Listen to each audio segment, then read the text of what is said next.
Hi friends, it's Suzanne here from sunstampin.com. I'm a Canadian Stampin' Up! Demonstrator. I want to welcome you to my weekly Wildcard Wednesday video on my blog and YouTube channel. The card designs I share today are a little more technique driven, but nothing too complicated. I also sell the products I feature in this video. I hope you enjoy my free video tutorial and would love to see you shop with me. For today's card, I'm featuring the Oh So Eclectic stamp set, as well as the Naturally Eclectic card overlays. And later on, I'll be using the Eclectic Layer Thinlit dies. So I have chosen to use my Stampin' Trimmer here, and I made an incision at 1.5 inches from each edge. And then I am removing the middle. So I have this Naturally Eclectic card overlay, and I have removed the plastic protector piece. And now I'm going to adhere it to my card. So it's like a peekaboo card. So I'm using Tombow Mono adhesive, and I'm just using a dot behind the leaves as close to the corners and the edges as I possibly can. And I do know that there is still another one of those protective sheets that or the film that is on the top. So I'm going to take that off at the very last minute.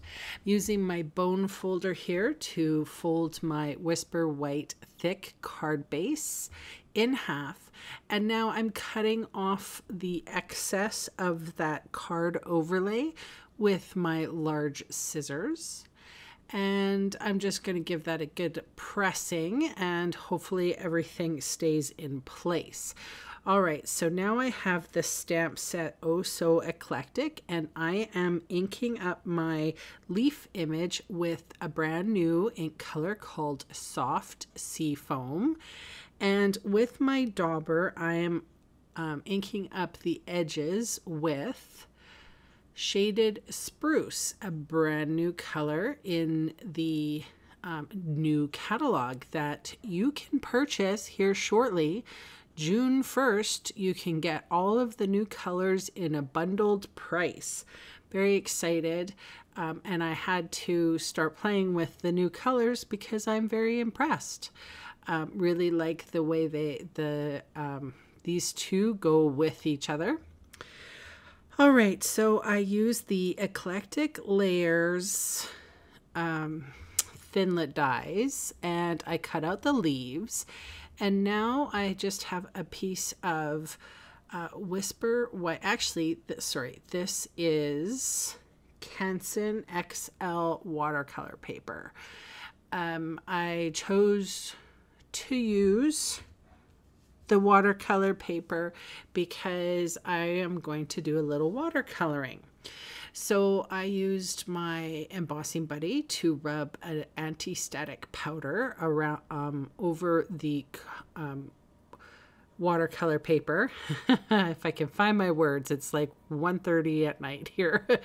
I have sprinkled on gold embossing powder over the Versamark sticky ink and heated it with my heat tool. So now I'm going to do a little bit of watercoloring.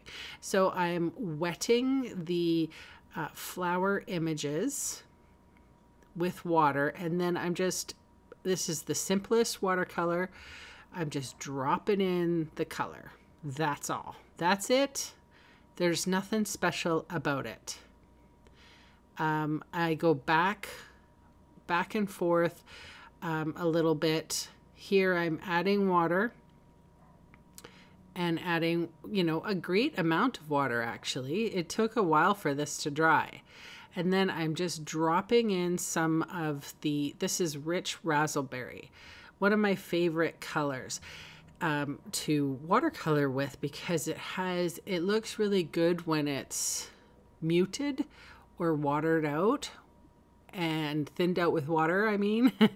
And also it has a really rich, intense color if you put it on quite darkly.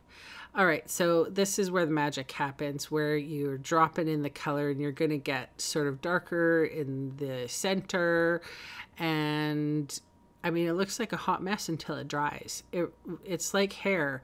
When you go in and get an updo done for a wedding, it never looks good right at, you know, when it's happening. But, you know, 2 minutes before it's done, that's when it looks good. And you know that you know, spent your money wisely. So this is the exact same thing. It does look like a hot mess until it dries. And then when it dries, you get this. You get different colors happening all over the place, and it looks beautiful. So I used the Big Shot and I cut those out. So now I'm removing the film, and then I'm using my Tombow mono adhesive again, and going to adhere the leaves and flowers on my card. So I actually thought about doing, I'm like, why didn't I do the leaves in gold? Because that would have been really cute too. So just an idea. But I do like the green in here as well. It's a soft green, so it doesn't clash too much. And I just kept on adding the pieces. I thought about putting the flower with the stem on the inside of the card. I changed my mind and I decided to have one of the big flowers on the inside of the card and the leaf as well. But it's funny because once I felt like the card was done, I didn't like seeing the mess from the back of the window. It bothered me. So personal preference, if it doesn't bother you, that card could be done right there with a little sentiment. Oh, and I didn't know how I was, you know, sometimes I just forget that I'm going to do a sentiment. So I was like, how am I going to adhere, like put the sentiment on? And then I just use a circle die. So here we are, and I am putting another circle just to hide the mess of the flowers. You can't see through the card anymore to see the other flowers, but that's okay. It was bothering me. But anyway, that's my card for today. Thanks so much for joining me, and I'll see you again soon. Bye. Hey, thanks for sticking around to the end of the video. On screen are 2 more videos for inspiration. Click on the maple leaf for my blog, or click on me to subscribe to my channel. Thanks again for watching.